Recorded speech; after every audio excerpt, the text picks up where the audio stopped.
You know, they say a hero's first real mission is everything. It's more than just a test. It's basically the blueprint for their entire journey. It's where they get their gear, where they face their first real enemy, and where they find out what's truly at stake. For Tanjiro Kamado, this first assignment sets the stage for everything that follows, laying out the core conflicts, his unique challenges, and finally, the name of his ultimate target. And with these words from his master, Orokodaki, Tanjiro's new life officially begins. This isn't just some friendly advice either. This is the rule book for a world filled with demons and for the specialized slayers who hunt them in the dark. All right, so first things first. Before any slayer can even think about facing the darkness, they need the right equipment. The Demon Slayer Corps doesn't just send its members out unprepared. No, they get a whole specialized toolkit designed for one purpose and one purpose only: survival. And that starts with the uniform. This thing isn't just for show. It's a critical piece of armor. It's made of this special fiber that's incredibly light and breathable, but it's also ridiculously durable. It's resistant to water and fire. And get this, the claws and fangs of weaker demons can't even tear it.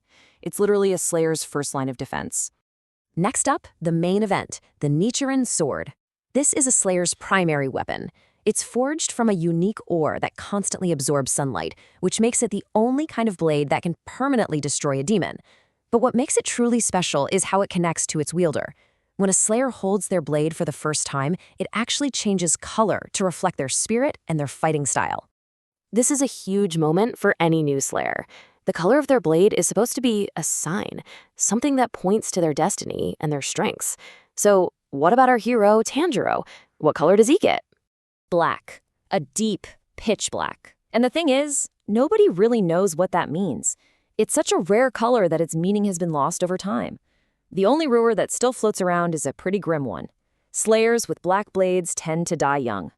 So instead of a sign of some grand destiny, Tanjiro gets a giant, worrying question mark hanging over his future. And finally, Tanjiro gets a piece of gear that no other slayer has, because, well, no other slayer travels with their demon sister. This box is custom-made. It's built from an ultra-lightweight wood, but coated to be extra durable, so he can carry Nezuko on his back during the day and protect her from deadly sunlight. So, with his gear all sorted, Tanjiro gets his first assignment from his Kasugai Crow. Yep, the talking birds that act as messengers for the Corps. The mission? Head to a town in the northwest where young girls have been vanishing night after night without a single trace. The hunt is officially on. When he gets there, the situation is grim. Girls are disappearing right out of their beds. Tanjiro's incredible sense of smell picks up on a faint demonic scent, but it's hard to follow. That's when he meets Kazumi, a young man who's just shattered by the loss of his fiancée. He really puts a human face on this whole tragedy. Following that faint scent, Tanjiro starts to track down the predator responsible. And it becomes clear really fast that this isn't some mindless beast. No, this is a cunning demon, one with a unique and absolutely terrifying power that lets it hunt from the shadows.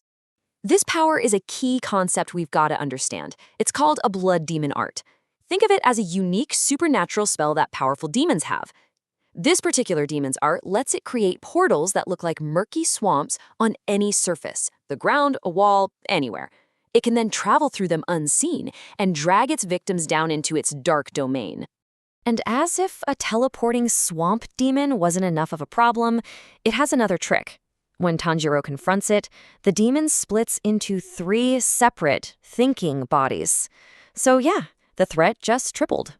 This is where the mission turns into a tactical nightmare. Just think about it. Tanjiro has to fight 3 intelligent opponents at the same time.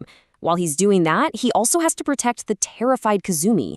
And on top of all that, his real mission is to get information, which means he has to somehow capture one of them alive. For a rookie, this is an almost impossible situation. And the demon itself is just chillingly cruel. It talks about its victims like they're food with an expiration date, complaining that once girls turn 16, their flavor starts to drop. This isn't just about hunger. It's about a sadistic, predatory kind of evil. But as intense as this fight is, defeating this demon isn't actually the real mission. The true goal, the whole reason Tanjiro is even fighting, is to find a lead, any lead at all, on the one responsible for turning his sister into a demon and slaughtering his family. And remember, Urokodaki had explained this critical piece of demon lore. All demons, every single one, they all originate from one single ancient source, one progenitor. If Tanjiro can find that original demon, he might just find a cure for Nezuko. Just one. The first demon, who appeared over 1,000 years ago. Every other demon exists because of this single being. This is the ultimate target, the king of this dark world. By questioning the swamp demon, Tanjiro finally gets what he's been desperately searching for. A name. Muzan Kibutsuji. The name of the demon who killed his family. The name of the only being who might know how to turn Nezuko back into a human. The entire quest now has a face. But just as Tanjiro is about to be overwhelmed, the battle takes a dramatic turn. From inside that box on his back, help arrives. Nezuko emerges, and she is not there to feed. She's there to fight. This moment just throws into sharp relief how much of an anomaly Nezuko really is. A typical demon needs to consume human flesh to get stronger. Nezuko, she regains her energy just by sleeping. Other demons are instinctively hostile and serve Muzan. Nezuko, she fights to protect her family.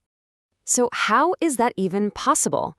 It turns out Urokodaki did one last thing. While Nezuko was sleeping, he placed a powerful hypnotic suggestion deep in her mind. A core command. See all humans as your family. View demons as the enemy. And in this moment, she acts on it, saving Tanjiro with a powerful kick that sends a demon flying. So this first mission really puts all the key pieces on the board. Tanjiro has the tools, he has the name of his enemy, and he has a powerful, completely unpredictable ally in his own sister.